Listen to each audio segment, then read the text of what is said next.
Le sang coulait encore de ma gorge quand j'ai ouvert les yeux sur le néant. Pas le néant de la mort? Non, celui d'une salle de bain parisienne aux carreaux froids et jaunis, où l'odeur de lavande fanée se mêlait à celle du vomi rance. J'avais 32 ans. Et je venais de me trancher la carotide avec un éclat de miroir, fuyant les chaînes invisibles que mon mari, Alexandre, avait forgées autour de moi. Mais ce n'était pas un suicide. C'était un meurtre déguisé. Une trahison si profonde qu'elle m'avait poussé au bord du gouffre. Et maintenant? Miracle ou malédiction? Je respirais à nouveau, le cœur battant à tout rompre, dans le corps de celle que j'étais 5 ans plus tôt. Le jour où tout avait basculé. Paris. Cette ville des amants et des traîtres m'avait vu naître et périr. J'étais Claire Duval, galeriste dans le Marais.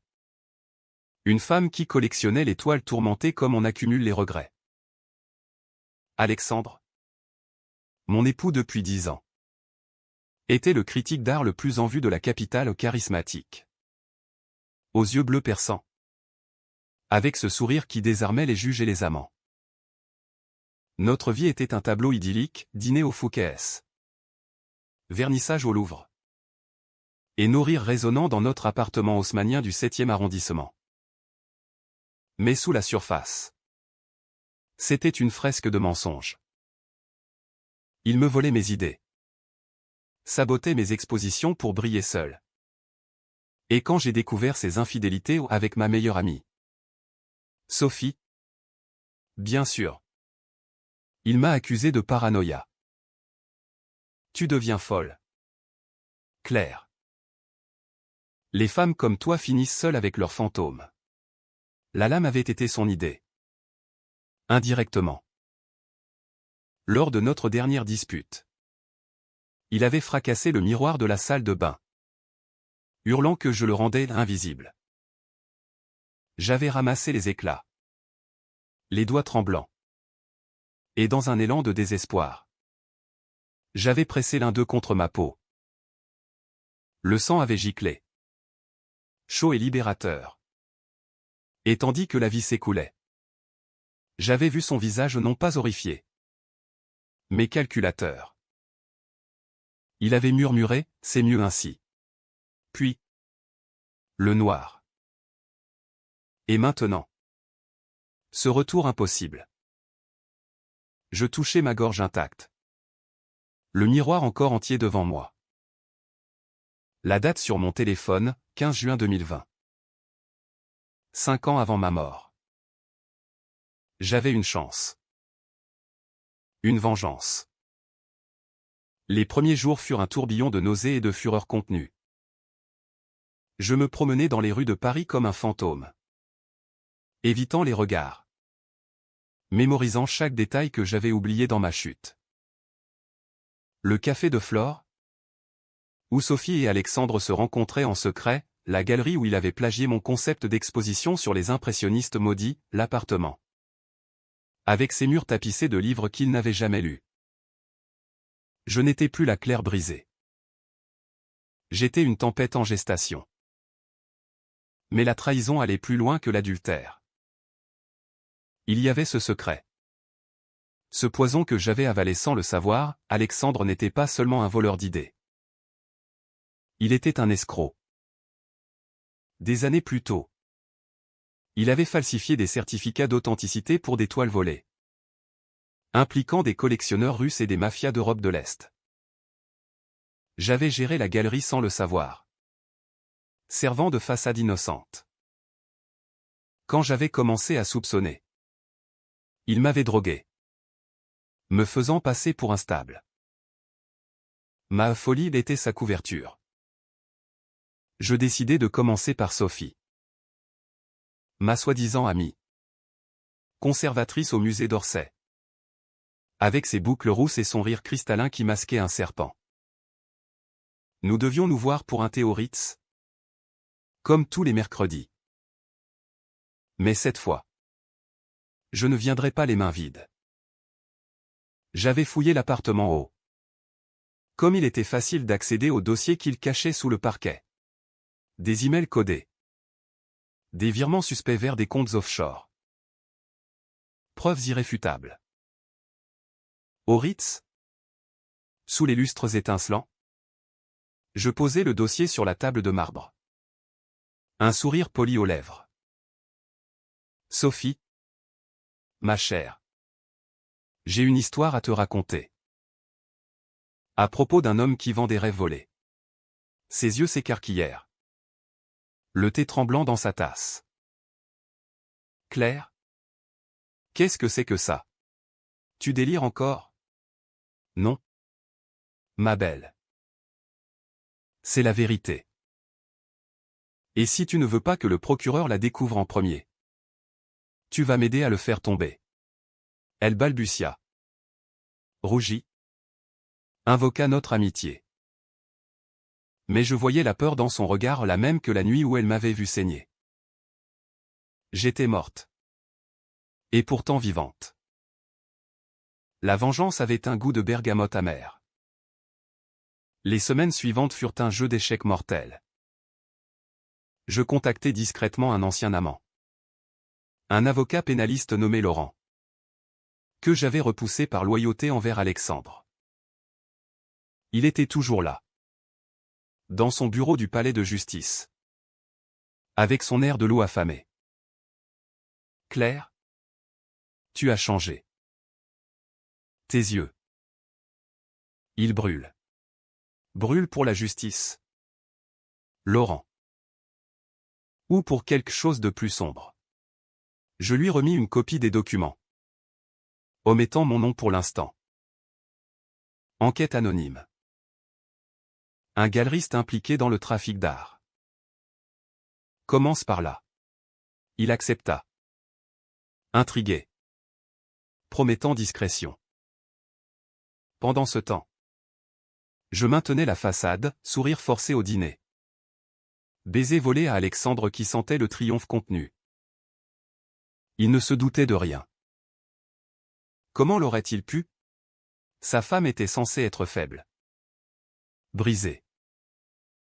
Mais la tension montait. Une nuit. Après un vernissage au centre Pompidou. Il me prit par la taille. Murmurant à mon oreille, tu es distante. Ma chérie. Quelque chose te ronge? Je ris. Un rire qui sonnait faux même à mes oreilles. Juste les ombres de Paris. Alexandre. Elle danse toujours. Le premier coup porta. Laurent m'appela, une perquisition était en vue. Des collectionneurs paniqués contactaient déjà les autorités. Alexandre devint nerveux. Fouillant l'appartement. Me questionnant sur mes absences. Je jouais l'innocente. Pleurant même pour apaiser ses soupçons. Sophie. De son côté. Craqua. Elle m'envoya un message larmoyant, je suis désolé. Claire. J'ai tout avoué à la police. Protège-toi. Protège-toi. Elle croyait encore que j'étais la victime. Pauvre idiote. Pourtant. Au milieu de ce chaos, un doute me rongeait. Pourquoi ce retour? Était-ce pour venger ma mort?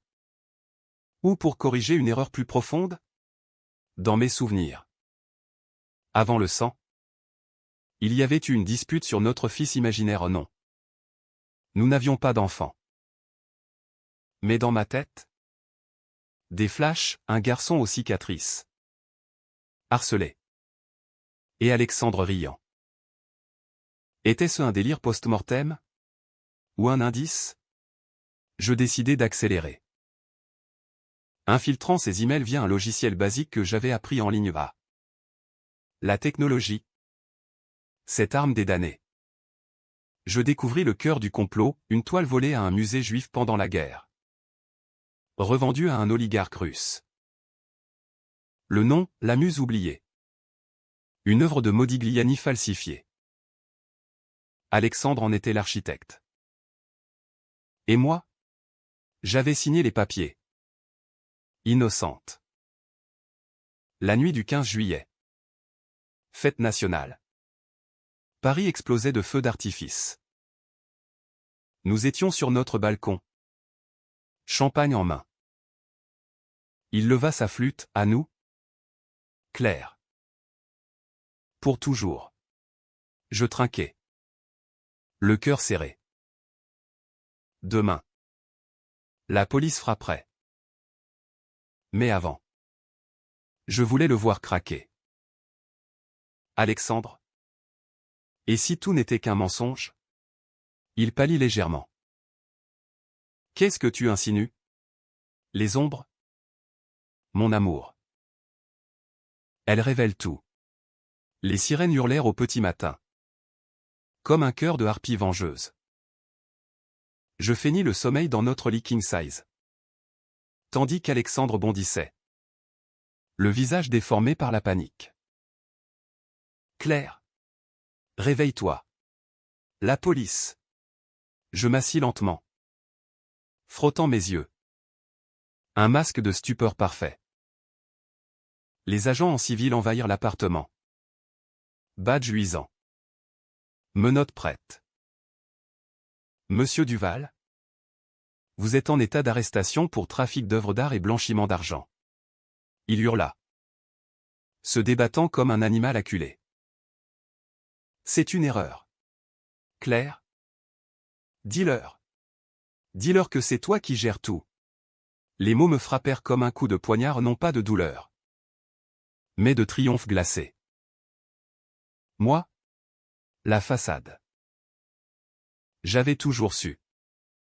Au fond. Que j'étais coupable par association.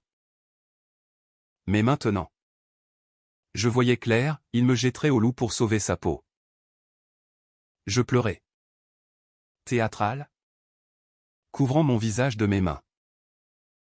Alexandre? Qu'as-tu fait? Comment as-tu pu? Les agents me jetèrent un regard compatissant. L'un d'eux murmurant, « Madame. Nous avons des questions pour vous plus tard. » Parfait. Laurent avait veillé à ce que mon rôle soit minimisé ou une épouse trompée. Ignorant tout. Ils l'emmenèrent. Menottes cliquetant sur le parquet ciré. Sophie appela peu après. Voix brisée, Claire. Il est fini. Et nous? Notre amitié. Je raccrochai sans un mot. Notre amitié? Elle avait couché avec mon mari dans notre lit conjugal. Ri de mes doutes? Et versé du poison dans mon verre lors de cette soirée fatidique. Non. Sophie paierait aussi. Pas par la loi au trop propre. Par le scandale. Les journaux s'emparèrent de l'affaire comme des vautours. Le critique d'art de Paris impliqué dans un trafic international titrait Le Monde. Ma galerie fut fermée temporairement. Mais je rouvris vite. Sous un nouveau nom, Galerie Renaître. Ironique? N'est-ce pas? Les clients affluaient. Curieux du drame. J'exposais des œuvres sur la trahison ou des toiles de Bacon. Déformées et hurlantes. Et au milieu, anonymement, j'insérais une petite pièce, une esquisse anonyme représentant un couple brisé. Avec des cicatrices saignantes. Mon autoportrait. Mais la vengeance n'était pas assouvie. Alexandre, depuis sa cellule à la santé, m'envoyait des lettres rageuses. Tu savais. Claire. Tu as toujours su. Et maintenant? Tu me laisses pourrir? Je les brûlais une à une. Le feu léchant le papier comme ma lame imaginaire. Laurent devint mon allié et plus. Nos dîners au Meurice glissèrent vers des nuits passionnées dans son loft de Montmartre. Tu es une tempête. Claire, murmura-t-il. Ses doigts traçant les lignes invisibles de mes souvenirs.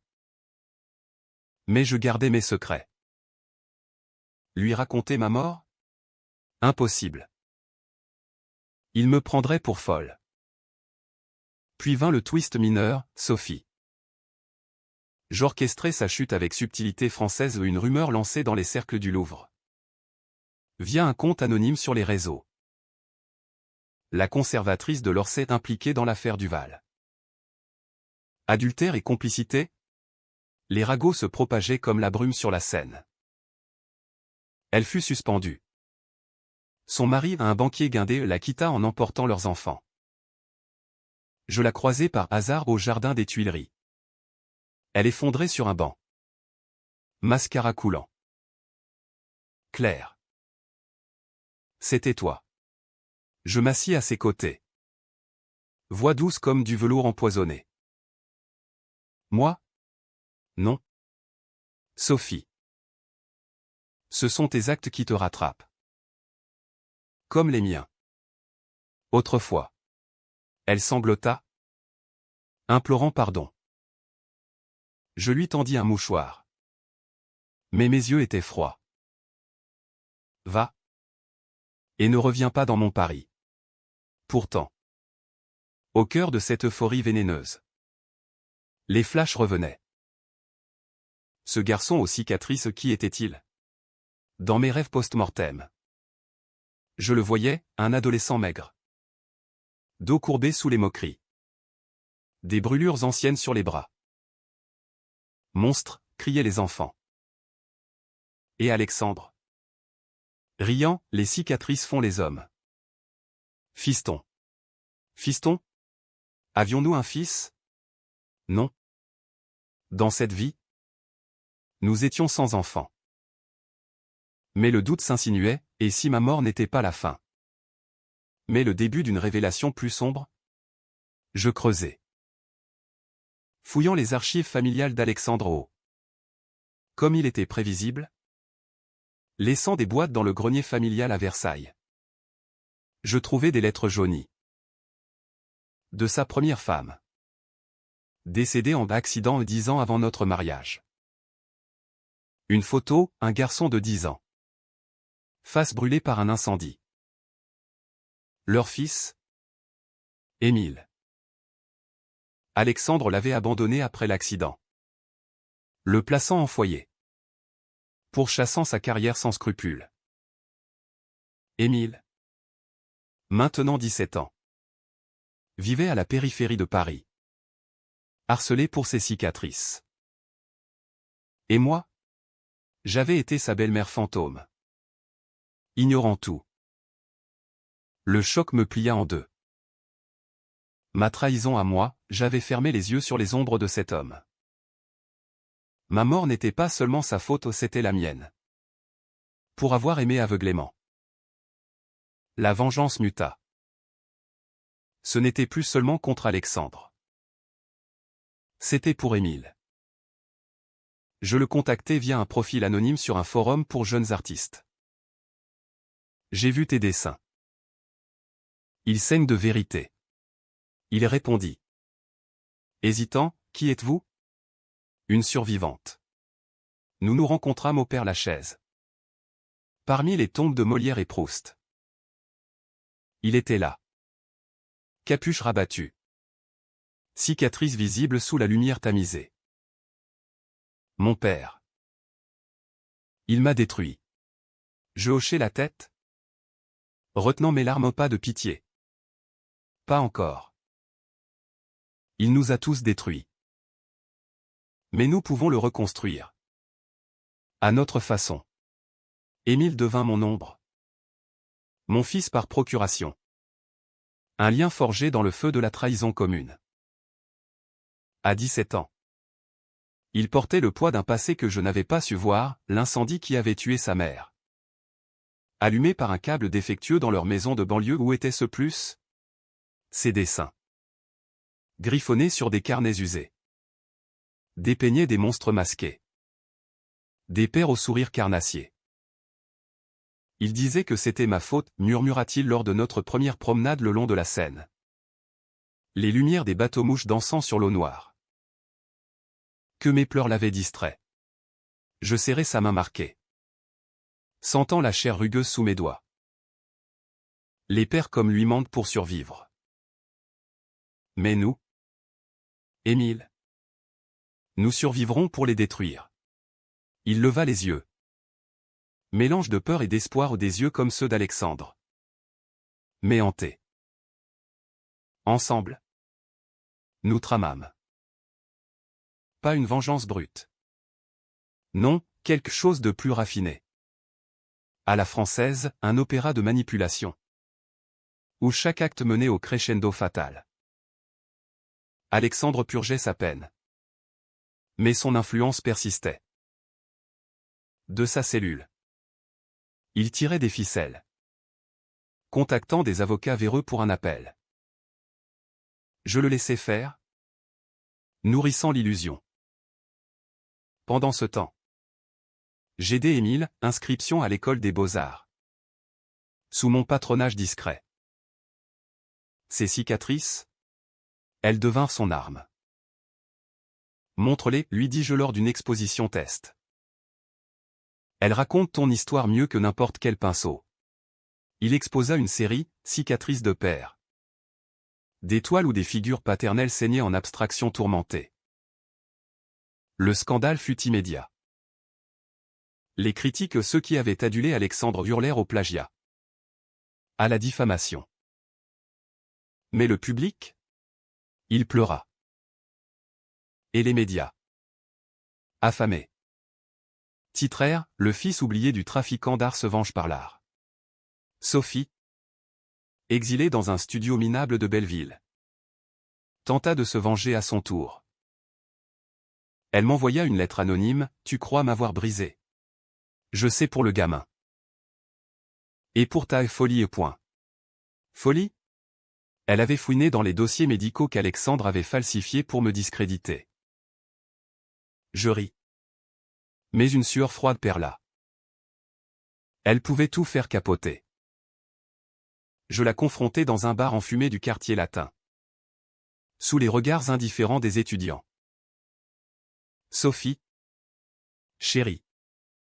Les secrets sont comme le vin, ils s'aigrissent avec le temps. Le tien est pourri. Elle cracha, tu as tué ton propre bonheur pour ça? Pour un fantôme de fils? Je la giflai, un geste impulsif.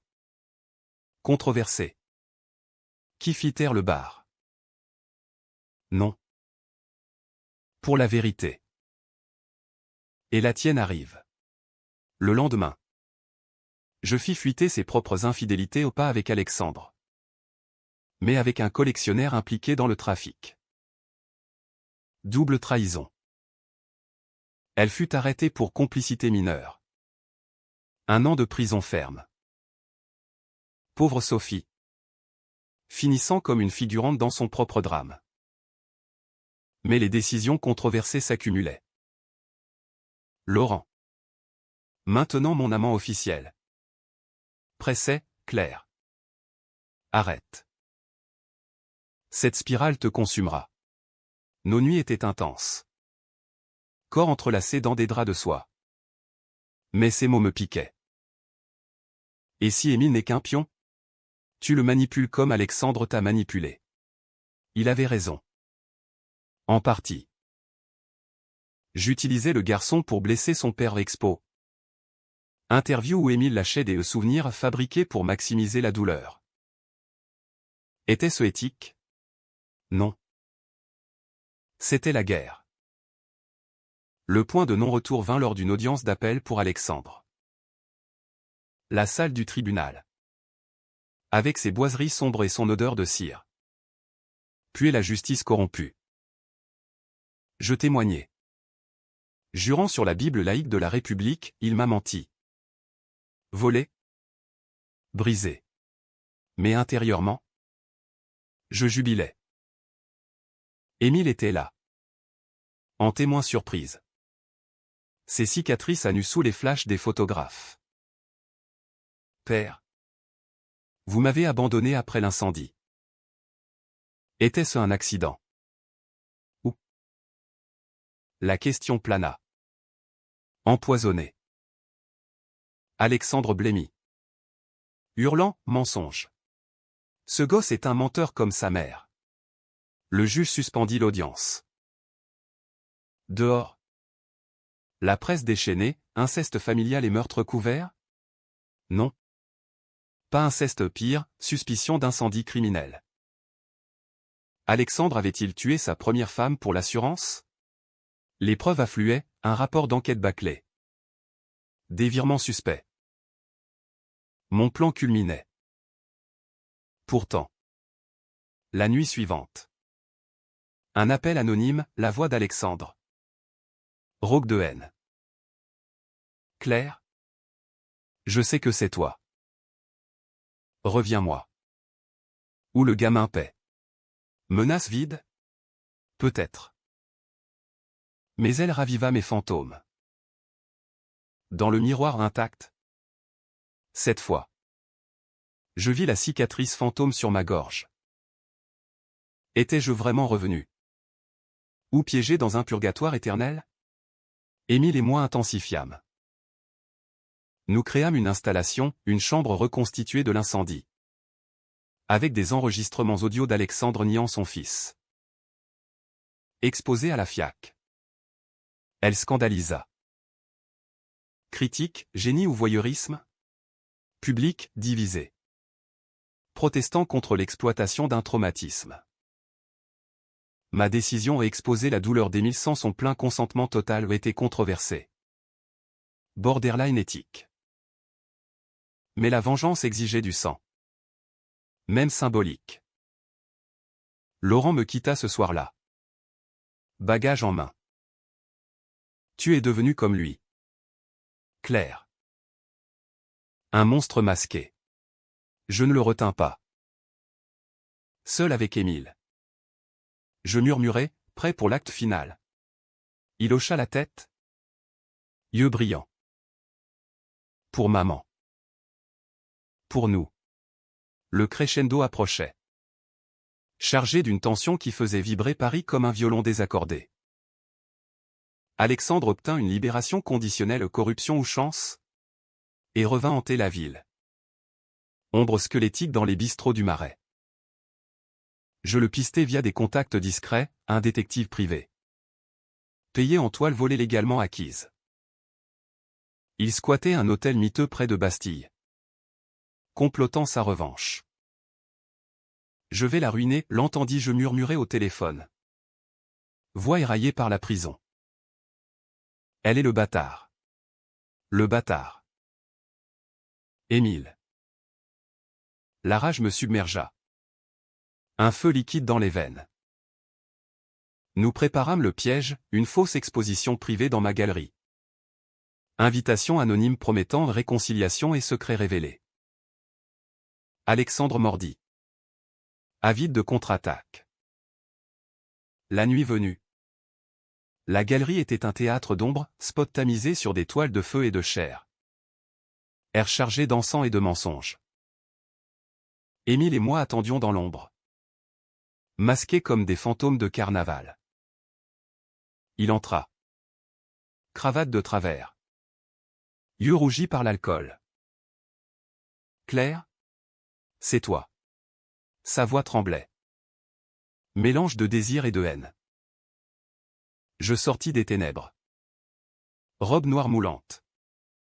Un verre de Bordeaux à la main. Bienvenue à la galerie des âmes perdues. Alexandre. Un verre? Il avança. Hésitant. Qu'est-ce que c'est que ce cirque? Tu crois m'avoir vaincu? Je ris. Un son cristallin et cruel. Vaincu? Non. Exposé. Les lumières s'allumèrent d'un coup. Révélant les murs couverts de preuves, photos de l'incendie. Email falsifié. Et au centre? Le clou, un enregistrement vidéo. Retrouvé dans les archives familiales. Montrant Alexandre arrosant d'essence la maison endormie. Pour l'assurance. Ma chérie, disait-il à sa première femme. Ivre de dette. Dors bien. Son visage se décomposa. Faux. Montage. Mais Émile surgit alors. Cicatrice luisante sous les néons. Père. Regardez-moi. Vous m'avez brûlé vif pour un chèque. Alexandre recula, trébuchant sur un socle. Émile. Mon fils. Les mots moururent dans un hoquet. Pour la première fois. Je vis la peur vraie. Viscérale. Pas la mienne. Morte dans le sang, la sienne. Nue. La confrontation fut un ballet macabre. Il implora. S'agenouilla. Promit des fortunes imaginaires. Claire. Je t'aime encore. Recommençons. Je m'approchai. Talons claquant sur le marbre. Et pressai un doigt sur ses lèvres. L'amour? C'était ton poison. Alexandre. Le mien est la vérité. Émile. Tremblant. Activa l'alarme silencieuse, la police arriva en sirène hurlante. Laurent à leur tête au oui. Il était revenu. Allié secret. Arrêté pour meurtre au premier degré. Alexandre fut traîné dehors. Hurlant malédiction. Salope. Tu paieras dans l'enfer. Mais l'enfer était déjà là. Dans ses yeux vitreux. Pourtant. Le twist frappa comme un coup de tonnerre. Dans le chaos. Un appel, Sophie. Libérée sous caution. Voix hystérique. Claire. Ce n'est pas lui. L'incendie. C'était moi. J'étais sa maîtresse avant. Enceinte d'Émile. J'ai allumé le feu pour le forcer à choisir. Il m'a couverte. Et toi? Tu as pris sa place. Mon monde vacilla. Sophie? La mère? Non, complice dans l'horreur. Émile? Fruit d'une trahison originelle. Je confrontai Émile. Dans la galerie vide. Lumière baissée. Elle m'en dit-il. Mais ses yeux fuyaient. Puis. La preuve, un test ADN. Envoyé anonymement. Sophie était sa mère biologique. Alexandre l'avait su. Élever Émile comme un pion pour la punir. Ma vengeance? Bâtie sur un mensonge familial. La décision controversée, pardonner ou détruire? Je choisis le gris moral. J'offris à Émile la vérité. Et à Sophie une issue, exil volontaire. Silence éternel. Elle partit pour Marseille. Brisée. Émile resta. Adoptant mon nom, Émile Duval renaître. Vous êtes ma vraie famille, murmura-t-il. Mais la tension culmina en moi. Étais-je vengeresse ou bourreau? Paris. Indifférente. Continuer son ballet, Tour Eiffel scintillant. Amants se baisant dans les alcôves. Le dénouement s'annonçait comme un opéra wagnérien grandiose. Tragique. Avec une note de rédemption amère. Alexandre. Jugé pour meurtre et trafic. Écopa de perpétuité à la santé. Cellule voisine de vrais monstres. Je ne visitais pas, à quoi bon? Ces lettres suppliantes atterrirent à la poubelle. Comme les miennes jadis. La galerie prospéra. Transformée en sanctuaire pour artistes traumatisés, exposition sur la résilience. Atelier pour jeunes comme Émile. Paris me acclama comme une héroïne controversée, la veuve vengeresse du Marais. Titre à Libération. Mais les murmures persistaient, a-t-elle manipulé le fils? Était-ce justice ou vendetta personnelle? Laurent revint. Non comme amant. Mais comme partenaire. Nos dîners autour d'argent devinrent des conseils, clairs. Vice. Pas pour venger. Mais pour renaître. Il avait raison. Je vendis l'appartement haussmannien, hanté par les fantômes, et achetai une maison à Montmartre, avec vue sur Sacré-Cœur. Émile y emménagea. Ses toiles couvrant les murs aux cicatrices transformées en beauté. Pourtant, le twist final. Ce serpent lové au cœur de ma renaissance surgit lors d'une nuit d'orage. Assise seule, un verre de cognac à la main, je sentis la gorge picoter. Une illusion? Non. Un dossier anonyme glissa sous ma porte, photo de moi. 5 ans plus tôt. Gorge tranchée. Alexandre penché sur le corps. Non horrifié. Mais. Soulagé? Attends. Dans mes souvenirs. Il avait murmuré « c'est mieux ainsi ». Mais les photos montraient plus, Sophie. En arrière-plan. Tenant une seringue. Elle m'avait drogué ce soir-là. Amplifiant ma folie jusqu'au geste fatal. Alexandre n'avait pas tué directement. Mais couvert comme pour l'incendie. La boucle se fermait. Ma mort n'était pas suicide. Ni meurtre pur. Mais un complot à trois, lui. Elle. Et mon aveuglement. La vengeance ultime? La laisser partir? Ou la traquer? Je choisis la controverse, une lettre à Sophie. Non menaçante. Mais offrant paix. Nous sommes toutes des monstres. Vivons avec. Elle répondit d'un silence exil ou suicide. Je ne sus jamais. Émile exposa sa pièce maîtresse, Renaissance sanglante. Un triptyque où une femme renaissait des cendres. Gorge cicatrisée. Tenant un miroir brisé. La critique fut unanime, chef-d'œuvre. Lors du vernissage. Sous les applaudissements. Il me serra la main. Mère Claire. Merci. Mère. Le mot guérit plus que n'importe quel baume. Paris. Ma ville de trahison et de triomphe. M'avait vu mourir et renaître. Je marchais le long des Champs-Élysées. Vent automnal fouettant mon visage. Et pour la première fois, je respirais libre. La vengeance n'était pas la fin, c'était le pont vers une vie volée. Mais au fond, une question persistait, et si je mourais à nouveau? Serais-je renvoyé en arrière? Éternelle boucle? Non. Cette fois, j'écrivis mon propre tableau. Fin. Laurent m'attendait au café. Sourire complice. Prête pour l'acte 2. Je hochai la tête. Avec toi? Toujours.